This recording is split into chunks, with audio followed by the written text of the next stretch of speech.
नन्हा सा छोटा सा बच्चा होता है ना घर में, 3 साल का बच्चा आज के समय में स्कूल जाने लग जाता है। चल भी नहीं पाता ना बस्ता उठा पाता है। अगर बस्ता ला उसके पीठ पर रख दिया जाए तो उससे अधिक उसका बस्ता होता है। 10 किलो का बच्चा तो 15 किलो का उसका बैग। जब तक घर वाले ले जा करके गाड़ी में नहीं बैठाएंगे वो बैठ नहीं पाता, वो बस्ता उठा नहीं पाता है। 3 साल 4 साल के बच्चे पढ़ने लग जाते, अच्छी बात है। उस छोटे से नन्हे से बच्चे की पूरी दिनचर्या उसके पेरेंट्स माता पिता लिख देते हैं और एक चार्ट बना देते हैं कि कब मेरा बच्चा उठेगा, कितने बजे स्नान कराना, कितने बजे भोजन बनाना, कितने बजे स्कूल भेजना, कितने बजे लाना, यहाँ तक संडे की छुट्टी कहाँ मनाना ये भी लिख देते हैं। लेकिन ध्यान रखना, विडंबना इस बात की है कि सब कुछ लिखा रहता है उस चार्ट में बच्चे के लिए, लेकिन कहीं स्थान परमात्मा के लिए नहीं होता है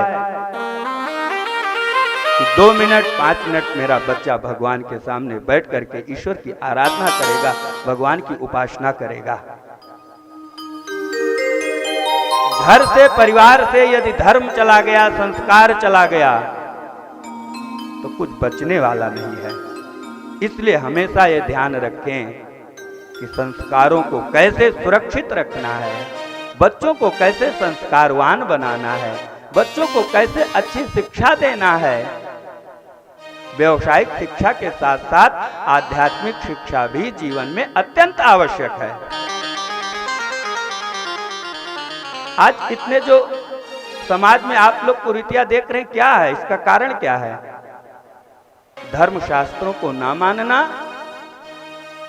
आज के समय में तो बड़ी विडंबना ये है कि पूजा पाठ धर्म के मार्ग पर चलने वालों को लोग ये सोचते हैं कि ये गरीब लोग हैं।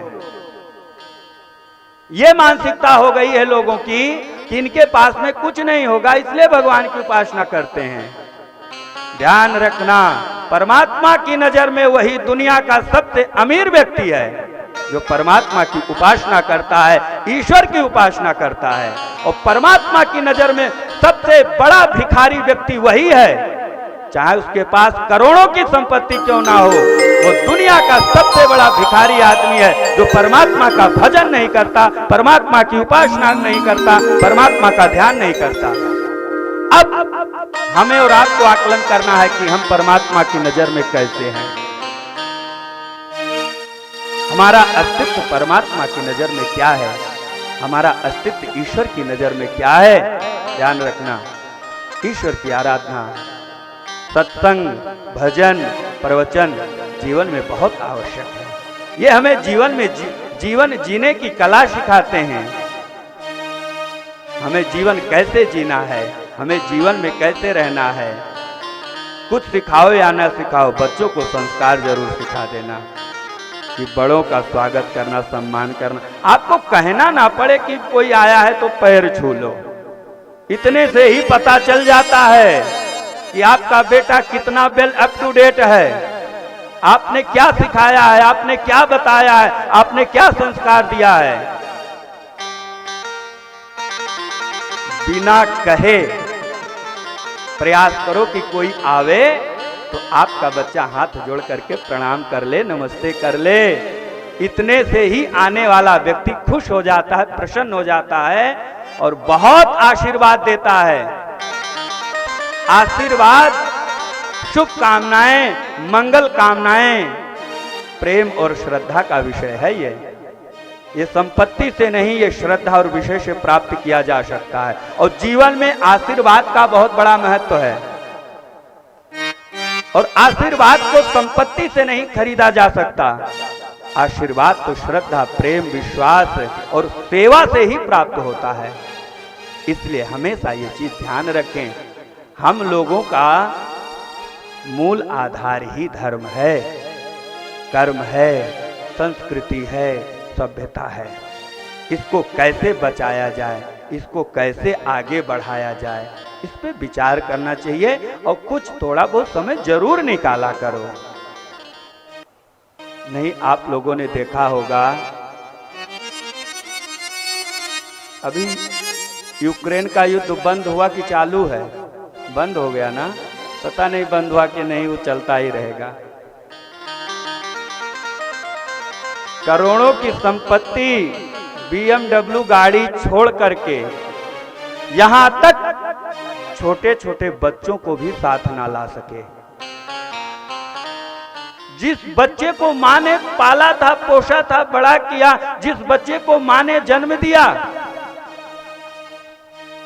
जो बच्चा पिता की आत्मा होती है, संतानें क्या होती हैं पिता की?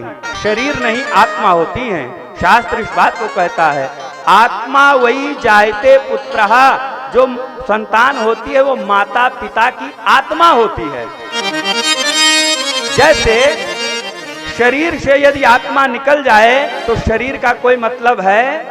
कोई मतलब नहीं, कोई नहीं उसको पूछता। ठीक उसी प्रकार से उसकी संतान होती है, लेकिन वहां से लोग भागे, अपने बच्चे को भी नहीं संभाल पाए, अपनी संपत्ति को भी नहीं संभाल पाए। कितना मेहनत से संपत्ति को कमाया होगा, कितनी मेहनत से गाड़ियों को खरीदा होगा। कारण क्या था इसका? धर्म नहीं है वहां। यदि धर्म होता तो ये स्थिति ना आती कि आपस में युद्ध हो। इस प्रकार से नन्हे नन्हे नवजात शिशुओं को बम फेंक करके जला दिया। कितने निरपराध लोग मारे गए हैं, इसका कोई आकलन नहीं किया जा सकता। तो धर्म जीवन में अत्यंत आवश्यक है। इसके लिए समय निकालो, समय दो, भगवान की पूजा करो, आराधना करो। करोड़ों का महल होता है लेकिन एक छोटा सा मंदिर भगवान के लिए नहीं होता है। जाते हैं हम लोग, देखते हैं, हर बातें कही नहीं जाती हैं। करोड़ों का महल शहरों में हम लोगों ने देखा है, और एक साल में उसकी पुताई का लाखों रुपए खर्च कर देते हैं, लेकिन 10-20 हजार रुपए लगा करके एक छोटा सा मंदिर भगवान का नहीं बनाया जा सकता है। क्यों? भावना नहीं है, ज्ञान नहीं है। या तो जब भी घर बनाओ तो एक भगवान के लिए मंदिर की भी स्थापना, या छोटा सा ही मंदिर घर में अपने बना लो, वहीं पूजा करो, वहीं पाठ करो। घर के बच्चे देखेंगे, घर के बच्चे सीखेंगे। धर्म बहुत आवश्यक है, पूजा पाठ जीवन के लिए अत्यंत आवश्यक है। हम 7 दिनों तक, 9 दिनों तक, 5 दिनों तक बैठ करके कथा श्रवण करें और यदि कुछ धारण ना कर सकें, क्या मतलब होगा उसका?